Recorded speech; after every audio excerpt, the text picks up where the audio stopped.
सिंधुदुर्ग जिल्ह्याचे पालकमंत्री सन्माननीय नितेशजी राणे यांचा उद्या वाढदिवस या ठिकाणी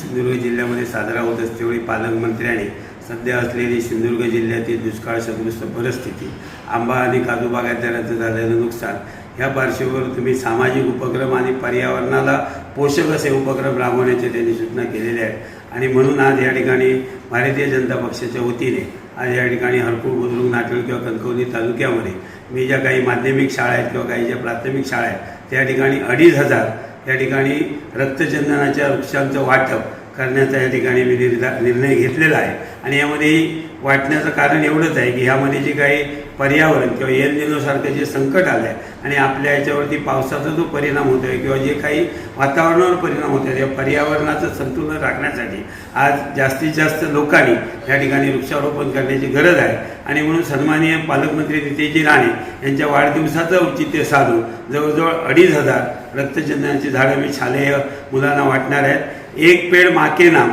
या उपक्रमाअंतर्गत या झाडाचं संगोपन या मुलांनी करावं अशा प्रकारचा माझा या ठिकाणी उद्देश आहे। आणि या निश्चितच उद्देश ही मुलं उद्या ही रक्तचंदनाची झाडं लावतील, पर्यावरणाचं या ठिकाणी निश्चितच संतुलन राखण्याचा प्रयत्न होईल आणि निश्चितच या झाडाचा भविष्यासाठी हे झाड जर त्यांनी संगोपन केलं तर यातनं चांगली किंमतसुद्धा या मुलांच्या आईवडिलांना किंवा मुलांना भविष्यासाठी मिळेल अशा प्रकारच्या अपेक्षेने मी 2500 रक्तचंदनाच्या झाडाचं या ठिकाणी वाटप करण्याचं या ठिकाणी योजलेलं आहे। आणि ह्याला सर्वांनी सहकार्य करावं आणि हा कार्यक्रम सर्वांनी यशस्वी